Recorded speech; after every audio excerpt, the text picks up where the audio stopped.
Hello students, this is Aadya. Welcome back to the channel.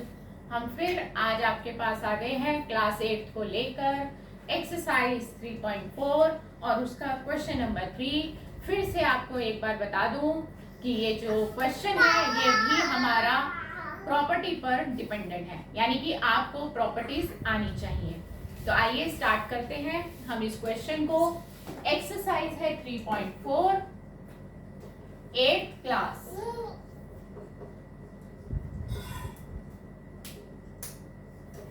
ठीक है, और ये है हमारा क्वेश्चन नंबर 3। बहुत ही इंटरेस्टिंग प्रॉपर्टी पर बेस्ड है और हम इसका सॉल्यूशन सीख रहे हैं। मैं क्वेश्चन को डिक्टेट करूंगी, प्लीज लिसन केयरफुली कि क्वेश्चन की क्या डिमांड है। Explain how a square is a quadrilateral. मैंने अभी सिर्फ फर्स्ट पार्ट पढ़ा है कि आप बताइए कि स्क्वायर क्वाड्रिलेटरल कैसे है, इसको एक्सप्लेन करिए। सबसे पहले आप क्वाड्रिलेटरल का मीनिंग समझिए। देखिए, क्वाड्रिलेटरल मींस 4 साइडेड पॉलीगन और स्क्वायर की 4 साइड्स होती हैं। So square is a quadrilateral. जिसकी भी 4 साइड्स होंगी उसको हम क्वाड्रिलेटरल कहेंगे। सो सिंपल, सिर्फ एक लाइन में रीजन देना है। यहाँ पे कुछ प्रैक्टिकल क्वेश्चन नहीं करना, एक थ्योरी पार्ट का ही ये क्वेश्चन है जिसमें हमें सिर्फ जस्ट इतना बताना है कि स्क्वायर क्वाड्रिलेटरल कैसे है, स्क्वायर क्वाड्रिलेटरल क्यों है। क्योंकि स्क्वायर की 4 साइड्स होती हैं, इसलिए स्क्वायर एक क्वाड्रिलेटरल है। तो हम इसका फर्स्ट पार्ट ले रहे हैं। इसका फर्स्ट पार्ट है, आप लिखेंगे बिकॉज स्क्वायर हैज 4 साइड्स। क्योंकि स्क्वायर की 4 साइड्स है, therefore 4 साइड्स होने की वजह से स्क्वायर इज अ पैरेललोग्राम और सॉरी इज अ क्वाड्रिलेटरल। तो क्वाड्रिलेटरल के लिए हमें सिर्फ एक ही रीजन देना था कि क्योंकि स्क्वायर की 4 साइड है इसलिए स्क्वायर एक क्वाड्रिलेटरल है। क्लियर? चलिए हम चलते हैं इसके सेकेंड पार्ट की तरफ।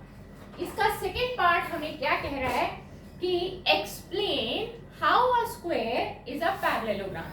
स्क्वायर पैरेललोग्राम कैसे है? देखिए, पैरेललोग्राम, जब हमें किसी क्वाड्रिलेटरल को पैरेललोग्राम प्रूव करना है तो उसके बहुत सारे ऑप्शन हैं। या तो उसके दोनों पेयर आप दिखा दीजिए ऑपोजिट साइड के पैरेलल है तो वो पैरेललोग्राम है, या both pair of opposite angles equal है तो भी वो पैरेललोग्राम है। तो स्क्वायर में बहुत सारे ऑप्शन हैं कि आप जानते हैं कि स्क्वायर के दोनों पेयर ऑपोजिट साइड्स के पैरेलल होंगे क्योंकि वो कभी एक दूसरे को मीट नहीं कर पाएंगे, राइट? तो आप ये भी कह सकते हैं both pair of opposite sides of a square are parallel, therefore square is a parallelogram. या फिर आप ये भी कह सकते हैं both pair of opposite angles are equal, क्योंकि सभी एंगल 90 के होते हैं इसलिए भी ये पैरेललोग्राम है। तो पैरेललोग्राम प्रूफ करने के बहुत सारे तरीके हैं, हम किसी एक ऑप्शन को पकड़ सकते हैं। तो हम ले लेते हैं क्योंकि स्क्वायर की ऑपोजिट साइड्स के 2 ही पेयर होते हैं और वो दोनों के दोनों पैरेलल हैं, इसीलिए वो पैरेललोग्राम है। तो हम यहाँ पे इसके सेकेंड पार्ट का आंसर दे रहे हैं बिकॉज। देखिए, बिकॉज कैसे लिखते हैं? 2 डॉट ऊपर 1 डॉट नीचे, इसको हम पढ़ेंगे because both pairs of opposite sides of a square are, दोनों पेयर पैरेलल होते हैं इसीलिए therefore का सिंबल होता है 1 डॉट ऊपर 2 डॉट नीचे, therefore square is a parallelogram. इसलिए हम स्क्वायर को पैरेललोग्राम कह सकते हैं। स्क्वायर की प्रॉपर्टीज जब मैंने आपको शेयर करी थी आपके साथ तो वहां पे भी मैंने आपको बताया था कि square is also a parallelogram. तो यहाँ पे हमने क्लियर कर दिया। इसके मैं आपको फिर से बता रही हूँ, बहुत सारे रीजन और भी हो सकते हैं इसको पैरेललोग्राम बनाने के। हमने एक रीजन पकड़ा जो कि मैंने आपके साथ शेयर कर दिया। थर्ड पार्ट पे चलते हैं कि square, explain how a square is a rhombus. Square rhombus कैसे है? देखिए, रोम्बस प्रूफ करने के लिए आपको 2 काम करने हैं। पहले एक तो वो पैरेललोग्राम होना चाहिए और पैरेललोग्राम की अगर सारी साइड्स इक्वल हो तो वो रोम्बस है। ठीक, अब आप जानते हैं कि स्क्वायर इज अ पैरेललोग्राम और स्क्वायर की चारों साइड्स इक्वल होती हैं। दोनों चीजें आप अच्छी तरह जानते हो। मैंने स्क्वायर की प्रॉपर्टीज में भी ये पॉइंट लिखवाए थे, ऑल साइड्स आर इक्वल। और ये छोटी क्लासेस से हम सीखते आ रहे हैं कि स्क्वायर की सभी साइड्स इक्वल होती हैं, चारों की चारों। And square is also a parallelogram, ये हमने 8th में सीख लिया है कि स्क्वायर एक पैरेललोग्राम होता है। और नहीं भी सीखा तो जस्ट अभी अभी मैंने बताया कि स्क्वायर एक पैरेललोग्राम होता है। तो पैरेललोग्राम की अगर चारों साइड्स इक्वल हो तो वो रोम्बस कहला सकता है। तो हम इसको ऐसे लिखेंगे, देखिए, because square is a parallelogram, square एक पैरेललोग्राम होता है, हैविंग ऑल साइड्स इक्वल, और साथ में इसकी सारी साइड्स भी इक्वल होती हैं। तो देयरफॉर में एक डॉट ऊपर, 2 डॉट नीचे, therefore square is a rhombus. इसलिए हम स्क्वायर को रोम्बस भी कह सकते हैं। आप साथ में ये याद भी कीजिए, स्क्वायर को आप क्या क्या कह सकते हैं। स्क्वायर एक क्वाड्रिलेटरल है, स्क्वायर एक पैरेललोग्राम है, स्क्वायर एक रोम्बस भी है।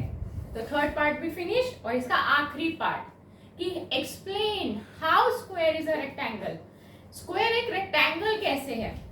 देखिए, आपको ये बात मालूम है स्क्वायर एक पैरेललोग्राम होता है और स्क्वायर के सारे एंगल 90 के होते हैं। तो जिस पैरेललोग्राम के सारे एंगल 90 डिग्री के होते हैं उसको हम डायरेक्टली रेक्टेंगल कह देते हैं। So simple. पैरेललोग्राम के साथ सारे एंगल 90 के हो तो वो रेक्टेंगल है। और ये दोनों खूबियां हमें स्क्वायर में मिलती हैं। स्क्वायर एक पैरेललोग्राम भी है, स्क्वायर के सारे एंगल 90 के भी होते हैं। So square is also a rectangle. तो हम यहाँ लिखेंगे fourth part, because square is a parallelogram, square एक पैरेललोग्राम है, having each angle is 90 degree, इसके सारे एंगल, ईच मतलब हर एक angle, having each angle is 90 degree, सारे एंगल 90 के होते हैं, इसीलिए therefore square is a rectangle. तो स्क्वायर एक रेक्टेंगल भी है। तो ये हमारी एक्सप्लेनेशन यहाँ खत्म हुई। हमने क्या सीखा इस क्वेश्चन से कि स्क्वायर को हम पैरेललोग्राम भी कह सकते हैं, स्क्वायर को हम रोम्बस भी कह सकते हैं, स्क्वायर को हम रेक्टेंगल भी कह सकते हैं, स्क्वायर को हम ट्रेपीजियम भी कह सकते हैं, बट यहाँ पे जरूरत नहीं है। तो स्क्वायर अपने आप में ये फुलफिल सारी प्रॉपर्टीज लेकर आता है। ठीक है, जितनी भी प्रॉपर्टीज क्वाड्रिलेटरल की होंगी वो सभी की सभी आपको स्क्वायर में मिलेंगी। तो आज की क्लास इसी क्वेश्चन के साथ हम कंप्लीट करते हैं। आई होप नेक्स्ट क्लास में भी आप मेरे साथ इसी जोश और उमंग के साथ जुड़ेंगे। Goodbye friends.